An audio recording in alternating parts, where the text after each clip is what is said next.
کوئی ولی ہو ہی نہیں سکتا جب تک مولا علی کو اپنا پیر نہ مان لے. کیا بات. اسی لیے فرمایا کہ کائنات میں اگر سب سے بڑے کوئی پیر ہیں انبیاء کرام علیہم الصلوۃ والسلام کے بعد عوام کے اندر یا امت کے اندر حضرت علی رضی اللہ تعالیٰ عنہ ہے. کیا بات. اسی لیے یہ شان مقام و مرتبہ بلند ہے آپ کے اس اعتبار سے. اور ایک چیز میں عرض کر دوں آپ کو، آج لوگ بات کرنے والے جو چاہے بات کریں، میرے نبی نے واضح فرما دیا الحق مع العلی والعلی مع الحق. واہ. علی جہاں پر ہے حق انہی کے ساتھ ہی موجود کیا ہے. بات ہے، سبحان اللہ سبحان اللہ.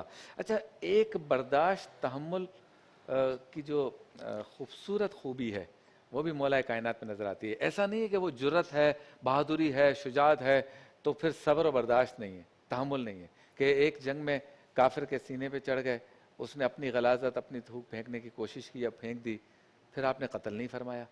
یا ہم آج کل اپنے رشتہ دار میں اگر کوئی ہمیں تو طرح سے بات کر لے تو ساری زندگی اسے معاف نہیں کرتے، لیکن مولا کائنات نے وہاں بتا دیا کہ میری تربیت کس نے کی ہے. ذرا واقعہ بتائیے. دیکھیں، مولا کائنات کو اللہ تبارک و تعالیٰ نے جو مقام و مرتبہ عطا فرمایا وہ یقیناً اپنی مثال آپ ہے. آپ کی شجاعت، آپ کی بہادری، آپ کی ہمت، اس کے دو پہلو ہیں. ایک آپ نے اللہ کی رضا کے لیے اپنی طاقت کا اظہار فرمایا، اور ایک جو ہے وہ آپ دنیاوی معاملات میں اپنی طاقت کا اظہار فرما رہے تھے. ایک مرتبہ ایک شخص حضرت علی رضی اللہ تعالیٰ عنہ کی بارگاہ میں حاضر ہوا اور جو ہے اس نے بھانپنا چاہا کہ یہ جو مولا کائنات کے بارے میں مشہور ہے کہ خیبر کا جو دروازہ ہے وہ ایک ہاتھ سے اکھاڑ دیا تھا، تو وہی دیکھنے کے لیے آیا تھا. تو اس وقت حضرت علی ایک اخروٹ توڑ رہے تھے اور اس میں آپ کو تھوڑی سی دقت محسوس ہو رہی تھی. تو اس نے طنزیہ انداز سے جو نا وہ اپنے دل میں یہ سوچا تھا، ابھی صرف دل میں سوچا ہے، وہ یہ سوچ کر رہا تھا کہ جس سے اخروٹ نہیں ٹوٹ رہا وہ کیسے خیبر کا دروازہ اکھاڑ سکتا ہے. تو حضرت علی رضی اللہ تعالیٰ عنہ نے اس کی طرف توجہ کی اور کہا کہ تو یہ کہہ رہا ہے کہ علی خیبر کا دروازہ کیسے اکھاڑ سکتا ہے؟ آج بھی اگر کوئی خیبر کے جیسا معاملہ ہوگا نا تو علی وہ دروازہ آج بھی اکھاڑ سکتا ہے، کیونکہ یہ جو اخروٹ میں توڑ رہا ہوں یہ میری وہ ایمانی طاقت سے نہیں توڑ رہا، وہ خیبر کا جو دروازہ توڑا تھا وہ میری ایمانی طاقت تھی. تو حضرت علی رضی اللہ تعالیٰ عنہ کی جو شجاعت ہے اس کا اظہار آپ نے اسی مقام پر فرمایا کہ جہاں پہ ایمان کا تقاضا تھا. اپنی نفسانی خواہشات کے لیے اپنی شجاعت کا اظہار نہیں کیا. اسی لیے وہ واقعہ جو مشہور ہے نا کہ اگر دیکھیں تو اس میں انتہا درجے کا صبر و تحمل ہے کہ حضرت علی رضی اللہ تعالیٰ عنہ اس کافر کو پچھاڑ نہیں سکتے تھے، اس کو زمین بوس نہیں کر سکتے تھے، لیکن وہاں پر آپ نے کیا فرمایا کہ پہلے میں تجھ سے جو لڑ رہا تھا وہ اللہ کی رضا کے لیے لڑ رہا تھا، اب جب تو نے مجھے تھوک دیا، تو نے اپنی غلاظت مجھ پر ڈالی، تو اس میں میری نفسانی خواہش شامل ہوگی، اس لیے میں نے تجھے چھوڑ دیا. تو یہاں پر آپ نے اپنی بہادری کا اظہار کو صرف اللہ تبارک و تعالیٰ کی رضا کے لیے مخصوص رکھا تھا. یہی موجودہ دور کے اندر ہمارے لیے بھی ضروری ہے کہ اگر ہم کسی سے قطع تعلقی کرتے ہیں تو عموماً یہ دیکھا جاتا ہے کہ چھوٹے چھوٹے معاملات کے اوپر تک قطع تعلقی کی جا رہی ہوتی ہے. مجھے شادی کا جب دعوت نامہ دینے کے لیے 2 دن پہلے میرے گھر پر آئے تھے، کارڈ تو کب کے چھپوا لیے تھے، معاملات تو کب سے چل رہے تھے، اس پر بھائی بہنوں کے تعلقات ٹوٹ جاتے ہیں. مجھے دعوت کے اندر جو ہے وہ تو صحیح جگہ پر بٹھایا نہیں، اس پہ تعلقات ٹوٹ جاتے ہیں. یہ جو انداز ہے کہ ہم اپنی نفسانی خواہشات کے لیے کسی سے بدلہ لیتے ہیں، یہ انداز یقیناً ہماری شریعت مطہرہ میں قابل قبول نہیں ہے. آج جب ہم مولا کائنات کے بارے میں ذکر کر رہے ہیں، مولا کائنات کی سیرت کا تذکرہ کر رہے ہیں، تو یہ سیرت کے تذکرے صرف رسم کی ادائیگی کے لیے نہیں ہوتا، بلکہ یہ اس لیے ہوتا ہے کہ اللہ تبارک و تعالیٰ نے ایسی عظیم شخصیات ہمیں تاریخ میں عطا کی ہیں، تو ان کے نقش قدم پر چلیں تاکہ ان کے جو برکات ہیں اس کا کچھ نہ کچھ قطرہ، ان کا کچھ نہ کچھ صدقہ ہمیں ملے، اور ہم بھی میدان معاشر میں یہ کہہ سکیں کہ ہم ان کے پیروکار تھے. تو جس طریقے سے دنیا میں ہم ان کے پیچھے پیچھے چلیں، یا اللہ تو ہمیں آخرت میں ان کے پیچھے پیچھے چلاتے، انہی کے مقام و مرتبے کے ساتھ ہمیں جنت میں داخل. کیا بات. اسی کو آگے بڑھا کر شیخ صاحب، جیسے مولا کائنات نے فرمایا کہ مال اور علم کا مقابلہ کیا جائے تو علم کا مقابلہ تو مال کر ہی نہیں سکتا، کیونکہ اس کے چھن جانے کا خوف ہوتا ہے. اس کے علاوہ فہم، فراست اور حکمت، یہ 3 کوالٹیز بھی نظر آتی ہیں. بلکہ جب صحابہ کرام میں سے کسی نے پوچھا کہ آپ نے سرکار دو عالم صلی اللہ علیہ وسلم سے اے مولا کائنات کیا کچھ سیکھا، مختصراً بتائیں، یعنی فہرست تو لمبی تھی، تو انہوں نے کہا میں نے فہم و فراست دیکھی. اس بارے میں کیا بتائیں گے؟ آج کے دور میں ہم میں کیوں فہم و فراست نہیں ہے؟ چاہے ہم استاد ہوں، چاہے ہم لیکچرار ہوں، چاہے ہم پروفیسر ہوں، چاہے ہم مربی ہوں، چاہے ہم خطیب ہوں، اتنے اہم عہدوں پر ہیں کہ ہمیں سننے والے لاکھوں ہیں.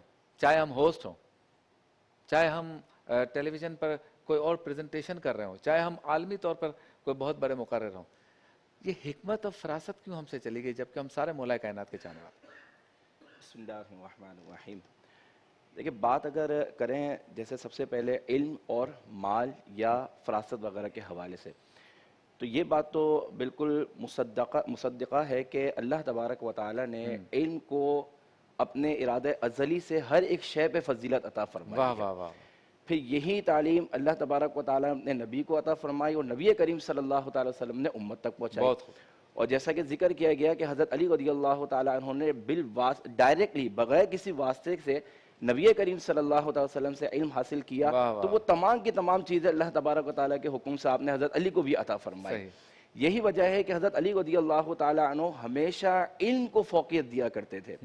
ایسا نہیں تھا کہ آپ کے پاس مواقع نہیں تھے مال کمانے کے، ایسا نہیں تھا دنیا داری کے لیے آپ کے پاس مواقع نہیں تھے، لیکن اس کے باوجود بھی آپ اللہ کے نبی صلی اللہ علیہ وسلم کی خدمت میں ہمیشہ حاضر رہے، آپ سے علم سیکھتے رہے، قرآن سیکھتے رہے، اللہ کے نبی کے احکامات سیکھتے رہے، واہ واہ۔ اور پھر وہی تعلیم آپ نے آگے بھی عطا فرمائی۔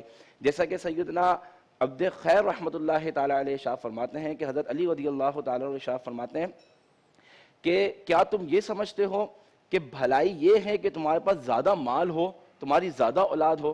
نہیں، بلکہ آپ فرماتے ہیں کہ بھلائی اس میں ہے کہ تم زیادہ علم سیکھنے والے ہو، کیا بات ہے، واہ بھلائی واہ اس میں ہے کہ تم اللہ کی عبادت زیادہ کرنے والے ہو۔ واہ۔ اسی طریقے سے حضرت قمیر بن زیاد رحمۃ اللہ تعالیٰ علیہ فرماتے ہیں کہ ایک مرتبہ میں حضرت علی کے ساتھ چل رہا تھا تو آپ نے مجھے کچھ نصیحت فرمائی، اور اس میں ایک نصیحت یہ فرمائی کہ علم مال سے بہتر ہے۔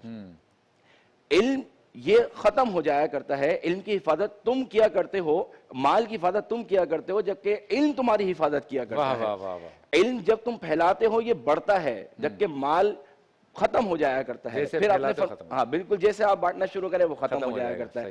پھر آپ نے مزید فرمایا کہ عالم کی عزت اللہ تبارک و تعالیٰ نے فرمائی ہے۔ واہ واہ واہ۔ عالم کی عزت یعنی علم جس کو اللہ تعالیٰ نے دیا حضرت آدم علیہ السلام، تو فرشتوں کو حکم دیا کہ ان کو سجدہ کریں، شیطان کو حکم دیا گیا کہ ان کو سجدہ کیا، اور اس کی وجہ کیا بیان فرمائی؟ وَعَلَّمَ آدَمَ الْأَسْمَاءَ كُلَّهَا، کہ ہم نے آدم علیہ السلام کو علم عطا فرمایا۔ تو حضرت علی رضی اللہ تعالیٰ عنہ بھی یہ ارشاد فرماتے ہیں کہ اللہ تعالیٰ نے عالم کو عزت عطا فرمائی ہے۔ پھر فرماتے ہیں کہ عالم اس دنیا سے چلا بھی جائے تب بھی اللہ تعالیٰ اس کی عزت کو برقرار رکھتا واہ واہ واہ۔ ہے، جبکہ مال وہ ختم ہو جایا کرتا ہے۔